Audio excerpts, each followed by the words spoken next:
जो financial sector की आप बात कर रहे हैं कि मुसलमान उसमें बहुत ही कम हैं, उसकी एक वजह शायद ये है कि हमारे यहाँ भी बहुत सुनने में आता है कि जी बैंकों की हुँ, जो जॉब है, बैंकों में हुँ, नौकरी नहीं करनी चाहिए, इंश्योरेंस कंपनियों में नौकरी नहीं करनी चाहिए, क्योंकि जो हुँ, बैंकिंग हुँ, का इंटरेस्ट है, जिसको हुँ, ब्याज कहते हैं, हमारे यहाँ सूद कहते हैं, रिबा कहते हैं, कि वो हराम हुँ, है। हुँ, हुँ, तो हुँ, बैंकों की नौकरी इसलिए जो है वो नहीं करते मुसलमान या नहीं करते थे। फिर इंश्योरेंस को भी हुँ, हराम करार दे दिया गया। अब हुँ, पाकिस्तान में कुछ ऐसा ट्रेंड हुआ है कि कुछ मुफ्तियों ने, कुछ उलमा ने ये कहा कि भई इस तरह तो हुँ, गुज़ारा नहीं होगा। आप आउटराइट हुँ, बायकॉट नहीं कर सकते बैंकों का, इंश्योरेंस कंपनियों का। हुँ, तो उन्होंने कुछ इस्लामिक टर्मिनोलॉजी कॉइन कर ली है अब ना। एग्ज़ैक्टली। तो अब हुँ, बहुत हुँ, सारे लोग हैं जो इस्लामिक बैंकिंग पे जाते हैं हुँ, और हुँ, उसमें मलेशिया भी काफ़ी आगे है। बल्कि हुँ, मलेशिया हुँ, के जो हुँ, एसेट्स हैं उसमें काफ़ी ज़्यादा हैं। तो राइट, उसकी हुँ, वजह से भी शायद एक एक था कि फाइनेंशियल सेक्टर में जाने की ज़रूरत नहीं। और अगर आप खुशहाल हैं, खुशहाल मुसलमान हैं, कोई आर्टिज़न है, कुछ अच्छा इस तरह का बिज़नेस है, तो वो कहते हैं जी क्या ज़रूरत है बच्चे को पढ़ाने की, ये बिज़नेस तो है ना हमारा। और जो गरीब हैं वो शायद अफ़ोर्ड नहीं कर सकते, उनको ये है कि जॉब तो मिलनी कोई नहीं है, तो क्या फ़ायदा पढ़ाई का। तो ये जो एटीट्यूड्स हैं, मेरा ख़्याल है हिंदुओं में जो कमिटमेंट है एजुकेशन के साथ वो ज़्यादा है हुँ। बनिस्बत मुसलमानों के। Would you agree? देखिए पहले तो मैं क्लैरिफ़ाई करूँगा आपको, जब मैंने बोला मुस्लिम्स आपको फाइनेंस वर्ल्ड की बात नहीं कर रहा मैंने आपको एक जनरल कॉर्पोरेट जो हुँ, प्राइवेट हुँ, सेक्टर है, उसमें हुँ, आपको मुस्लिम्स नहीं मिलेंगे। मैन्युफैक्चरिंग हुँ, हो, चाहे सर्विस हो, चाहे आईटी हो, आपको मुस्लिम नहीं मिलेंगे आपको। और हुँ, सीनियर हुँ, लेवल पे तो आपको मिलेंगे नहीं। आप स इंटरनेट पे सर्च कर लीजिए, इंडिया की हुँ, टॉप 500 कंपनी में सर्च कर लीजिए, आपको इक्का-दुक्का कोई मुस्लिम टॉप पोज़ीशन में मिलेगा, अदरवाइज़ नहीं मिलेगा। हुँ, इवन हुँ, इन मुस्लिम कंपनीज़। हुँ, हुँ, तो वो अगर डिस्क्रिमिनेशन की बात करते हैं कि भई हमें कोई इंटरव्यू में सिलेक्ट नहीं करता, भई मुस्लिम कंपनीज़ में तो ऐसा नहीं है ना। वहाँ तो हुँ, डिस्क्रिमिनेशन नहीं होना चाहिए ना, सिप्ला में, विप्रो में, वहाँ भी हुँ, आपको कोई भी मुस्लिम सीनियर पोज़ीशन में नहीं मिलेगा। और मैं ये हुँ, बोल सकता हूँ मैंने कम से अपने अपने प्रोफ़ेशनल लाइफ़ में 100 प्लस इंटरव्यूज़ लिए होंगे, मेरे मन में तो कभी नहीं आया डिस्क्रिमिनेशन इस टाइप का, कि हुँ, भई डिस्क्रिमिनेट करना है। क्योंकि भई मैं हुँ, अपने अंडर में एक एफ़िशिएंट आदमी को लूँगा ना, जो मेरे हुँ, वर्कलोड को शेयर कर सके। मैं क्यों इनएफ़िशिएंट को लूँगा, हिंदू है बट हुँ, इनएफ़िशिएंट है मैं ले लूँ, अपनी लाइफ़ को हेल हुँ, करूँ। ऐसा तो हुँ, मैं करूँगा नहीं। हुँ, मेन रीज़न जो है अच्छा अब फिर आपने बोला ये ब्याज की बात की आपने इंटरेस्ट की, इंश्योरेंस की, वो पहले शायद ये वैलिड हो सकता है, मगर आज हुँ, की डेट में ये नहीं है क्योंकि मोदी गवर्नमेंट ने ऑलमोस्ट सभी के बैंक अकाउंट खुलवा दिए हैं और सबको सब्सिडी हुँ, मिलती है, जो हुँ, विडोज़ हैं उनको पेंशन मिलती है, जो ब आपके बिलो पॉवर्टी लाइन है उनको भी गवर्नमेंट सपोर्ट करती है फाइनेंशियली, तो सबके हुँ, बैंक अकाउंट मीन्स सबको इंटरेस्ट भी मिल रहा है उसमें। सेविंग्स अकाउंट है तब भी इंटरेस्ट मिल रहा है उसमें 3.5% 4%। तो हुँ, जो आपका जो कहना है कि मुस्लिम्स जो हैं दे आर अगेंस्ट ब्याज या इंटरेस्ट, वो अब आज के दिन में तो ये नहीं है क्योंकि सभी के अकाउंट्स हैं। सब्सिडी सबको हुँ, ऑनलाइन मिलती है। सबके बैंक हुँ, अकाउंट्स हैं। जहाँ मैं रहता हूँ गुड़गाँव में ऑलमोस्ट अराउंड 50 टू 60% जो हाउस हेल्प्स हैं वो मुस्लिम्स हैं। Hmm, they are basically from Bengal oblique Bangladesh. हुँ, तो सभी के बैंक अकाउंट्स हैं, सबने अपने डिजिटल अकाउंट्स खोले हुए हैं। वेजेस भी वो हुँ, उसी में लेते हैं। हुँ, आपका एक गाड़ी साफ करने वाला हो, चाहे कुक हो, चाहे घर में कोई मेड हो।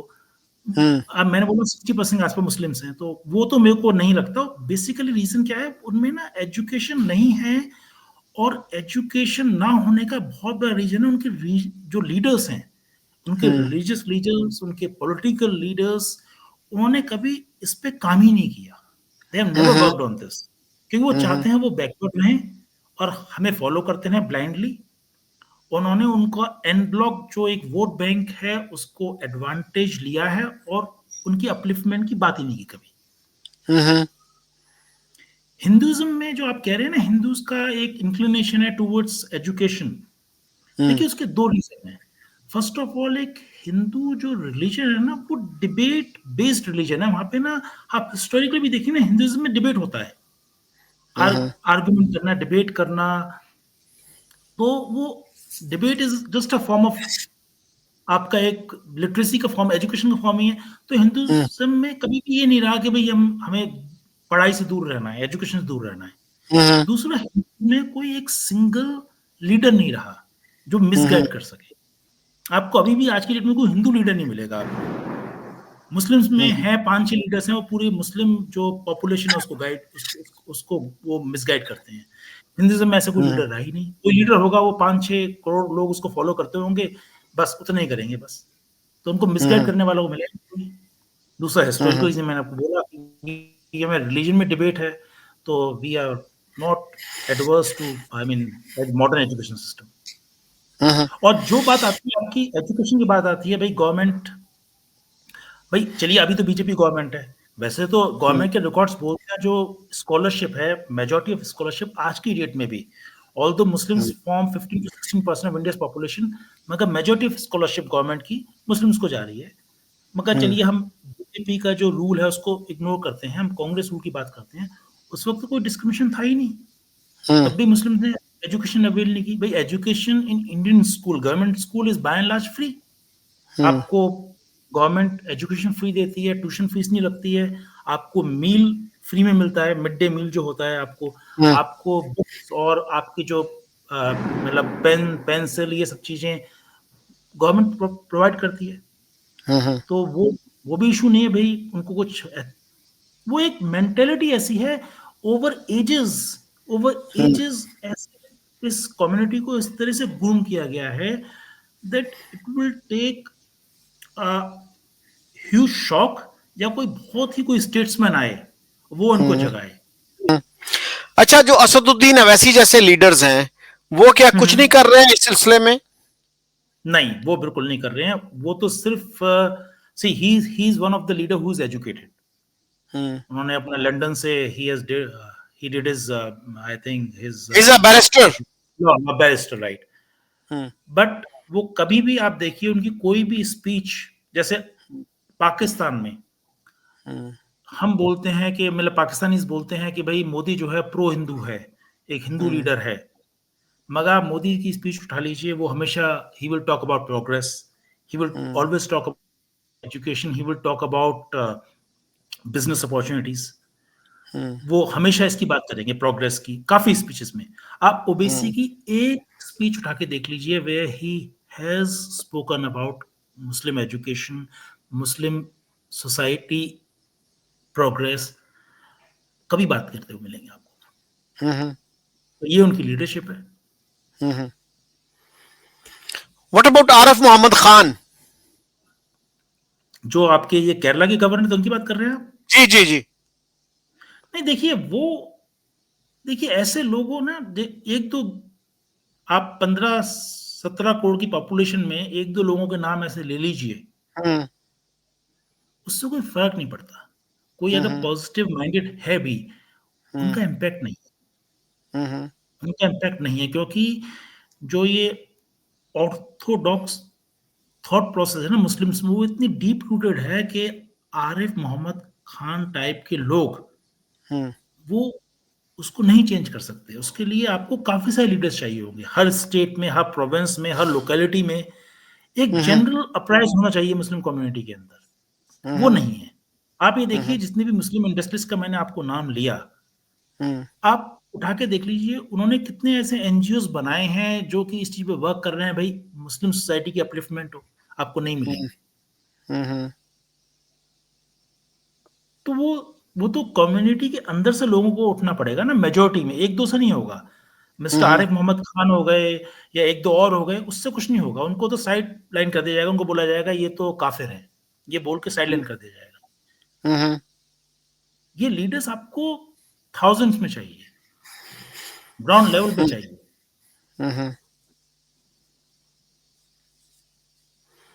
तभी वो चेंज आ सकता है।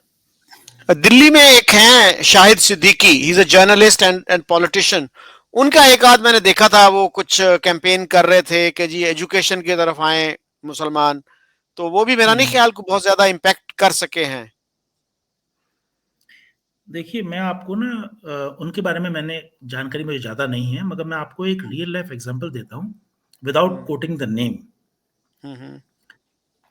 मेरे एक जानकार हैं and it's a Hindu family. उनकी बेटी ने, she was herself a journalist, उसने एक मुस्लिम जर्नलिस्ट से शादी की and that journalist is reasonably well known. मैं ये नहीं बोलूंगा टॉप 10-15 में आते हैं, but he is a well known journalist, जी जी। But he is Muslim, well educated. Hmm और उनकी मैरिज को 15 साल 20 साल हो गए होंगे। हम्म बट उन जर्नलिस्ट की family, despite that gentleman being educated hmm and one of the top 100 journalist में आते होंगे इंडिया में, hmm he is still living in that, वो गेटोस, मुस्लिम गेटो में रह रहे हैं अभी भी। हम्म वो उससे हम्म नहीं इमर्ज हुए, बाहर नहीं निकले। वो हम्म अभी भी किसी भी हिंदू फेस्टिवल में अगर कुछ पूजा होती है, उसमें कोई प्रसाद मिलता है, ही डजंट टेक। वो हम्म नहीं, अपने अगर वाइफ की फैमिली में आते हैं तो वो नहीं लेते, वो ही रिफ्यूजेस, हम्म नहीं मुझे नहीं लेना। हम्म और उनके घर में जो जो मुझे जितना जानकारी है, उनके घर में अभी भी जो बातें होती हैं, वो वही पुराने ऑर्थोडॉक्स, काफिर, नॉन काफिर, हराम, नॉन हराम, पूरी फैमिली में वही चल रहा है। तो हम्म आप ये देख लीजिए, एक educated, one of top 100 journalist India का, वाइफ भी जर्नलिस्ट, उनका ये हाल है, तो एक एक आम मुस्लिम का क्या हाल होगा? He hmm can afford, he can always move out of that area जहां पे वो रह रहे हैं, वहां से मूव आउट करके दे कैन। अच्छा देखिए, एक चीज और है, एक हिंदू को बहुत डर लगता है किसी मुस्लिम लोकेलिटी में जाके रहने में, बिकॉज वी परसीव कि मुस्लिम थोड़े वॉयलेंट होते हैं। ये हमारा एक परसेप्शन है। वो हम्म परसेप्शन कैसे बिल्टअप हुआ, वो एक अलग स्टोरी है भाई। वो ईद पे जो आप सेक्रीफाइस करते हैं, वो हमें डर लगता है भाई, कैसे कर दिया आपने सेक्रीफाइस, किसी बकरे को अपने प्यार से पाला, बच्चों ने खेले उसके साथ में।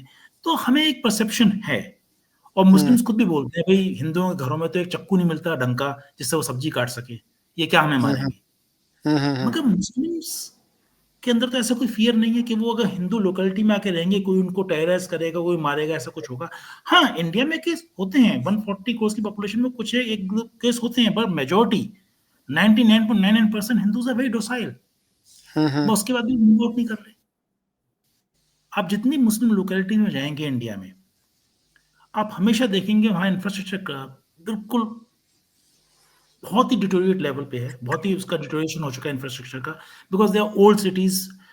वहाँ की डेंसिटी ऑफ पॉपुलेशन, सरप्राइज नहीं होगा मैं बोलूँ कि डबल होगी एक हिंदू लोकेलिटी से, क्योंकि वो लोग वहीं, एरिया सेम है, पॉपुलेशन ग्रो कर रही है, मैं वहीं रह रहे हैं वो लोग, but hmm still they are not move out. वहाँ इंफ्रास्ट्रक्चर नहीं है, हॉस्पिटल्स नहीं है, एजुकेशन नहीं है, but they don't want to hmm move out. तो वहां तो कार भी नहीं जा सकती होगी, तो फिर बगैर कार के कैसे गुजारा करते हैं? देखिए, when I was doing my chartered accountancy, तो मेरे एक one of my classmate, he was a Jain, तो he used to live in Chandni Chowk. उनका हम्म इंसिस्टर घर था, मैं उनके घर पे गया भी था, 2-3 बार गया। हम्म आपने नाम सुना होगा चांदनी चौक में पराठे वाली गली, हम्म उसमें उनका घर था। और then I think in late 2000 they moved out. और उनका मूव हम्म आउट करने का रीजन यही था भाई, एक तो घर छोटा पड़ रहा है, फैमिली ग्रो कर गई है, दूसरा गाड़ी नहीं जा सकती। They used to park their car almost 2 kilometres away near hmm Red Fort. वहां रेड फोर्ट पे एक पब्लिक पार्किंग होती थी, हम्म इमरजेंसी में कभी जरूरत हो तो दिक्कत होगी। तो रिसेंटली मैं अभी चांचो गया था, एक मुझे एक अच्छा लगता है वहां जाके ना, एक कल्चरल उस सिटी में एक टच है। हम्म तो आई फाउंड आउट कि almost 80-85% Hindus have moved out of Chandni Chowk. Hmm जो हिंदू मेजोरिटी एरियाज थे चांदनी चौक में, वो सब हिंदूज वहां से माइग्रेट कर गए हैं, बिकॉज ठीक। इंफ्रास्ट्रक्चर नहीं है, स्कूल्स नहीं है, हॉस्पिटल्स नहीं है, और गाड़ी की पार्किंग की प्रॉब्लम है। हम्म बट मुस्लिम एरियाज में जाएंगे चांदनी चौक में, जहां मुस्लिम मेजोरिटी है, वहां ऐसा हम्म नहीं हुआ। They are still hmm living there. Hmm अब वो क्यों रह रहे हैं? हिंदूज नहीं रह पा रहे हैं, वो वहां से बाहर निकल रहे हैं, लोकेलिटी आउटस्कर्ट्स में जा रहे हैं या और लोकेलिटी में शिफ्ट हो रहे हैं, but Muslims are living there. उनको hmm either they feel comfort in their numbers और what, I don't know. Hmm अच्छा रवि जी, सच्चर कमेटी की या सच्चर कमीशन की पाकिस्तान में बहुत बात होती है कि हम्म वो डॉक्टर मनमोहन सिंह के दौर में ये एक कमेटी बनी थी, और उसकी जो हम्म रिकमेंडेशंस थी उसमें मुस्लिम हम्म बैकवर्डनेस को बहुत हाईलाइट किया गया था। तो हम्म उसका यहाँ बहुत तज़किरा होता है। तो मैं यही कहता हूँ यहाँ पे जो लोग इसकी बात करते हैं कि भाई ये एक सेल्फ क्रिटिसिज्म की एक मिसाल आप इसको ले सकते हैं कि इंडियन हम्म सोसाइटी में, इंडियन स्टेट में एक कैपेसिटी है हम्म फॉर सेल्फ क्रिटिसिज्म। लेकिन हमारे यहाँ क्या हम्म, कभी कोई ऐसा कमीशन बना कि जो हम्म, माइनॉरिटीज हैं उनकी क्या हम्म, सिचुएशन है, उनकी क्या स्टेट है, कैसे उनको बेहतर किया जा हम्म, सकता है? हमारे यहाँ तो कभी इस तरह का कमीशन भी नहीं बना। तो इस हम्म, कमीशन के बारे में आप क्या कहेंगे? देखिए, मैं यही बोलना चाहूंगा, इंडियन जो सोसाइटी है वो एक ओपन डेमोक्रेसी है, एक एडवांस्ड मॉडर्न डेमोक्रेसी है। हम्म, वहां पे गवर्नमेंट में जो पॉलिसी डिसीजंस होते हैं बाय एंड लार्ज, वो पब्लिक वेलफेयर के लिए होते हैं। उसमें आपका रिलीजन, आपका सेक्ट, आपकी कम्युनिटी नहीं देखी जाती। हम्म, और यही वेस्टर्न वर्ल्ड में भी ऐसी होता है, जो जिनको हम हम्म, डेवलप्ड इकोनॉमीज या डेवलप्ड नेशन मानते हैं। हम्म, तो इंडिया में वो डिस्क्रिमिनेशन जो है ना, वो पॉलिसी लेवल पे है ही नहीं, हम्म, कि भाई मुस्लिम के अगेंस्ट डिस्क्रिमिनेशन करना है या इस माइनॉरिटी के अगेंस्ट डिस्क्रिमिनेशन करना है। वो पॉलिसी लेवल पे आपको कभी नहीं मिलेगा इंडिया में वो discrimination. Pakistan is an exception. Hmm, तो इंडिया कुछ एक्सेप्शनल नहीं कर रहा है ऐसे कर कर। इंडिया तो वो कर रहा है जो हर किसी एक ओपन डेमोक्रेसी में होना चाहिए। हम्म, पाकिस्तान एक्सेप्शन है भाई, वो नहीं कर रहा है, वो अपनी माइनॉरिटीज को इग्नोर कर रहा है या उनको साइडलाइन कर रहा है। तो इंडिया ने, मैं हम्म, नहीं बोलूंगा India should be given some reward, कुछ मिलना चाहिए कि उन्होंने ये किया। वो तो हर डेमोक्रेसी का वो एक आई वुड से धर्म है, वो करना हम्म, चाहिए। जो हम्म, भी उनके जो बैकवर्ड हैं, चाहे मुस्लिम हो, चाहे हिंदू हो, चाहे क्रिश्चियंस हो, कोई भी हो, उनको अपलिफ्ट हम्म, करने के लिए गवर्नमेंट को काम करना चाहिए। Hmm, so nothing nothing I won't say भाई इंडियन गवर्नमेंट ने कोई एक्स्ट्राऑर्डिनरी किया। हाँ, पाकिस्तानी गवर्नमेंट कुछ नहीं कर रही है, that Pakistan society has to think, उसको हम्म, सोचना पड़ेगा ऐसा क्यों है, उनकी सोसाइटी में क्या रीजन है। और हम्म, सरप्राइजिंग बात तो ये है कि मिट्टी तो एक ही है।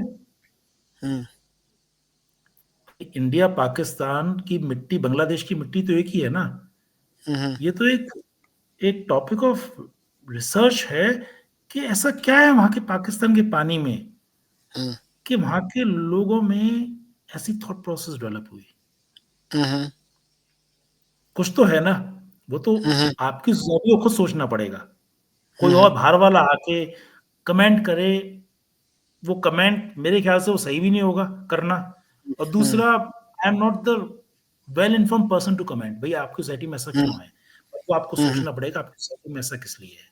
मैं कभी कभी सोचता हूँ, ये मेरा एक थॉट प्रोसेस है, कि क्या है इस मिट्टी में, जो मिट्टी आपके अफगानिस्तान से शुरू होती है और ये पंजाब तक आती है, हम्म, कि यहाँ पे एवरी 1000 ईयर बाद, 500 ईयर बाद लोग अपना धर्म परिवर्तन कर लेते हैं। पहले सब हिंदू थे, हम्म, फिर सब बुद्धिस्ट बन गए, हम्म, फिर उसके बाद मुस्लिम्स बन गए, हम्म, उसके बाद फिर सिखिज्म आया, काफी लोग सिख बन गए। फिर हम्म, आजकल आप देखेंगे इंडियन पंजाब में क्रिश्चियनिटी बहुत फ्लरिश कर रही है, हम्म। बहुत ज्यादा That's what फ्लरिश कर I रही है। that's what I've नहीं, heard from another friend. Yes. हम्म, हाँ, बहुत ज्यादा वो कर रही है। I was seeing one documentary, I mean last month, काफी वो कर रही है। हम्म, जबकि एक क्रिश्चियन मिशनरी के चीफ पे कुछ अभी कुछ केस भी हुआ है, कुछ आई थिंक मोलेस्टेशन वगैरह चल रहा है case. I was reading in today's newspaper. Hmm, तो काफी फ्लरिश कर रही है। तो ऐसा क्या है इस मिट्टी में, लोग एवरी 500 600 ईयर्स में अपना रिलीजन, और अच्छा आप अपना धर्म चेंज कीजिए, no issues, it's a personal hmm, matter. फिर वो अपने एंसेस्टर्स को अब्यूज भी करेंगे। हम्म, वो it's a matter of research. Hmm. आप अपने एंसेस्टर्स को फिर अब्यूज भी करेंगे। तालिबान आएगा तो वो बुद्धिस्ट की मूर्तियां तोड़ेगा, वो भूल जाएगा कि उनके एंसेस्टर बुद्धिस्ट थे। इंडोनेशिया में ये चीज नहीं है। आई नो नहीं है, वहां पे नहीं है। हाँ। हम्म, उनका देखिए, फर्स्ट ऑफ ऑल उनके जो प्रेसिडेंट थे, हम्म। उनका नाम जो था, उनके बच्चों का नाम शायद it was a Sanskrit name, जितना मुझे याद है। उनके उनके पोते का नाम नरेंद्र है जी। हाँ। पिछले जो प्रेसिडेंट थे और जी। उसके अलावा मुझे ये भी मालूम है कि उनकी जो करेंसी नोट है, आई थिंक हम्म, 20,000 का या समथिंग, उस पे गणेश की, जी। वहां पे रामायण प्ले की हम्म, जाती है एवरी ईयर। वहां प्ले होते दैट्स हैं, राइट। रामायण के प्ले होते हैं। That's right. और उसके अलावा उनके अभी प्रेसिडेंट हमारे गेस्ट थे रिपब्लिक डे पे, हम्म, जब when a dinner was being hosted, I mean hmm, in his honour, तो उन्होंने अपनी डिनर स्पीच में बोला, I have a Indian DNA, मैंने टेस्ट कराया है। तो हम्म, वो, देखिए, मेरे को एक बात समझ नहीं आती है। मैं ये एक्सेप्ट कर लेता हूँ कि इस्लाम जो है it's a more superior religion than Hinduism और any other religion in the world. मैं मान लेता हूँ दोनों के लिए कि बहुत सुपीरियर है और बहुत एडवांस्ड है, मैं डिस्प्यूट नहीं करता उसको। और मैं ये भी मान लेता हूँ कि मेरे जो देश के कुछ लोग थे जो प्रोग्रेसिव माइंडेड थे, उन्होंने हिंदुइज्म को छोड़ा या बुद्धिज्म को छोड़ा and they became Muslims. Progress की उन्होंने, बहुत अच्छा किया उन्होंने, they have moved, they have moved on. और हम लोग जो हैं, हम लोग बैकवर्ड थे, हम इंटेलिजेंट नहीं थे, हम पीछे रह गए। ठीक है, हम पे उन लोगों को तरस खाना चाहिए कि भाई ये लोग पीछे रह गए, ये इस्लाम में नहीं आए, इनको क्या बोलते हैं, हेल को क्या बोलते हैं उसको, जहन्नुम। जहन्नुम, हाँ, वो मिलेगा।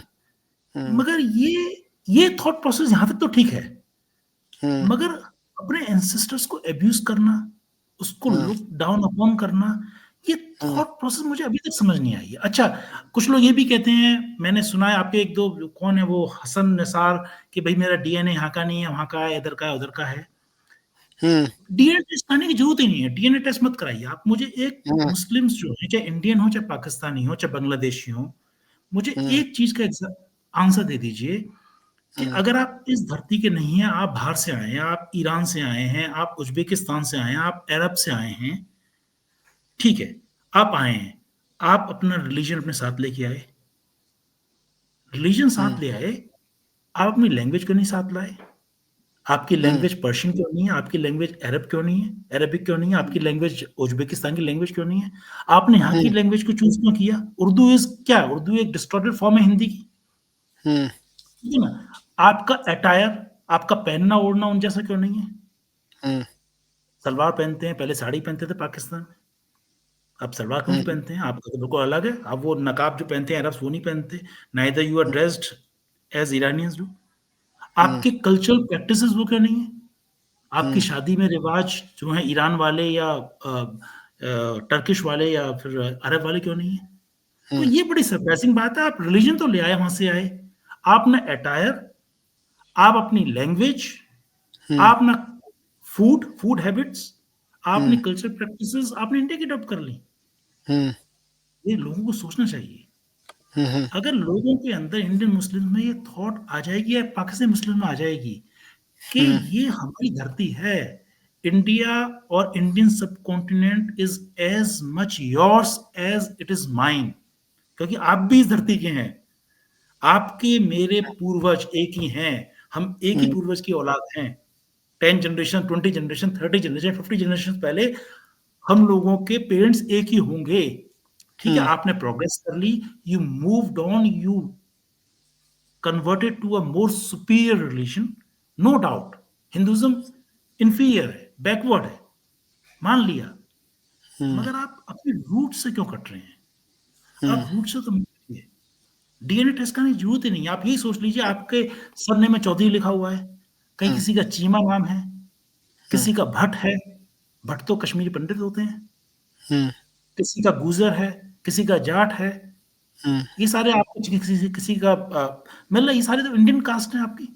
भैया आप बाहर से आए थे, आप इंडियन कास्ट क्यों अडॉप्ट की फिर? आप इंडियन लैंग्वेज अडॉप्ट क्यों की? आप भी मुगल्स की तरह से पर्शियन ही बोलते। ये तो थॉट लगा लीजिए, डीएनए टेस्ट क्यों कराएं आप? 2-3 हजार 5 हजार रुपए क्यों खर्च करें आप? यही सोच लीजिए। जिस दिन ये थॉट प्रोसेस आ गया आपके अंदर और आपने इस धरती को अडॉप्ट कर लिया, सारी प्रॉब्लम दूर हो जाएगी। आपके अंदर आपकी सोसाइटी अपने आप इवॉल्व करेगी। रवि जी, आपने बड़ी थॉट प्रोवोकिंग बातें की और मेरा ख्याल है कि हमारे लोगों को उन पे गौर करना चाहिए। तो एनी कंक्लूडिंग थॉट्स? चौधरी साहब, मैं एक ही चीज बोलना चाहूंगा, जो कल मैंने, जब आपसे मेरी बात हुई थी, मैंने तब भी आपको बोली थी कि जो हर पाकिस्तानी को, हर इंडियन को, हर बांग्लादेशी को, हर अफगानिस्तानी को समझनी चाहिए कि वो इस धरती से जुड़े। इस धरती से जुड़ने का मेरा मतलब, मैं अखंड भारत की बात नहीं कर रहा। इंडिया में किसी भी पॉलिटिकल लीडर का इंटेंशन ये नहीं है कि हमें एक इंडिया बनाना है डोनाल्ड ट्रंप की तरह से, हमें कनाडा को भी लेना है, ग्रीनलैंड को भी लेना, नहीं। कल्चरली इस धरती से जुड़े, क्योंकि आपको ये बात सोचनी चाहिए कि जैसे मैंने कल आपको बोला, बहुत सारे सिविलाइजेशंस हुए ग्लोबली पिछले 1000-2000 साल में। इजिप्शियन सिविलाइजेशन 5000-10,000 साल में, इजिप्शियन, मेसोपोटामियम, आपका चाइनीज सिविलाइजेशन, पर्शियन सिविलाइजेशन, आपका Greek, Roman, Indian civilisation. You should be proud, जो भी इस धरती में इंडियन सबकॉन्टिनेंट रह रहे हैं, इंडिया, व्हेन आई से India I mean Indian subcontinent. Indian subcontinent का मतलब मेरा कोई ये नहीं है मुझे एक देश बनाना है, मैं यहाँ के लोगों की बात कर रहा हूँ, इस खित्ते में जो रह रहा है, जिसमें आप भी आते हैं, अफगानी भी आते हैं, बंगाली भी आते हैं। They should be proud, India, Indian subcontinent is the only living ancient civilisation today. पूरे ग्लोब में, पूरे वर्ल्ड में इकलौता एंशिएंट लिविंग सिविलाइजेशन कोई है, वो सिर्फ इंडिया है। बाकी सब सिविलाइजेशन खत्म हो गए। Egyptian civilisation is gone long back, वो सिर्फ पिरामिड्स में हिस्ट्री में रह गया। पर्शियन सिविलाइजेशन इज गॉन, क्योंकि सिविलाइजेशन क्या होता है? सिविलाइजेशन इज अ कल्मिनेशन और अ ब्लेंड ऑफ रिलीजन, आपकी कल्चरल प्रैक्टिसेस, आपका फूड, आपका अटायर, आपकी सोशल फिलॉसफी, तो वो सारा मिला के एक सिविलाइजेशन बनता है। तो ईरान का तो रिलीजन ही चला गया, वो जोरस्ट्रियंस थे, उन्होंने कन्वर्जन कर लिया। रोमन सिविलाइजेशन इज गॉन, उनका रिलीजन चला गया, क्रिश्चियनिटी में आ गए। Greek civilisation is again gone. Chinese civilisation था जो था, उनकी तो सिस्टमेटिकली उनकी गवर्नमेंट ने उसको खत्म किया, उनके रिलीजन को खत्म किया, उनके थॉट प्रोसेस को खत्म किया, उनके अटायर को खत्म किया। तो be proud of the land way you are living. जिस दिन आपके अंदर ये सेंस ऑफ प्राइड आ जाएगी ना, सेंस ऑफ सुपियोरिटी की जगह आप सेंस ऑफ प्राइड ले आएंगे जिस दिन, उस दिन आप इस धरती से जुड़ जाएंगे। और I can assure you 80% of the problems between Hindus and Muslims, between India and Pakistan, between Bangladesh and India, वो खत्म हो जाएंगी। अच्छा रवि जी, इसमें मैं एक अच्छी खबर आपको सुनाऊं। हमारे एक दोस्त हैं Arvind Saharan, he is also social media influencer. तो आजकल वो न्यूजीलैंड में रहते हैं, तो अभी वो पाकिस्तान आए हुए थे। तो among other people he met Shamshad Ahmad Khan, he is a former foreign secretary. तो वो ये कह रहे थे उनको कि जी हम कल्चरल यूनिटी के लिए तैयार हैं, we are willing to accept this.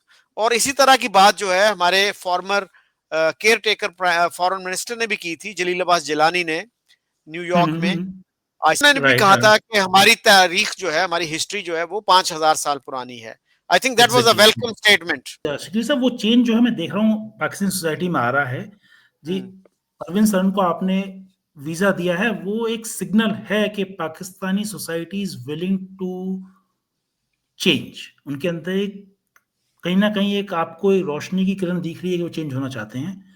ठीक है, it will take some time and we all need to have patience. Let's pray कि हम इस धरती के लोग हैं और सब लोग मिलके रहें। जी बिल्कुल। So thank you very much Ravi ji, आपने बड़ी थॉट प्रोवोकिंग बातें की, और मैं चाहूंगा कि इस डिस्कशन को, इस कन्वर्सेशन को मजीद आगे बढ़ाया जाए। तो if any friends are interested in taking part, they are welcome to be part of this show. Thank you once again. Thank you mister Chaudhary.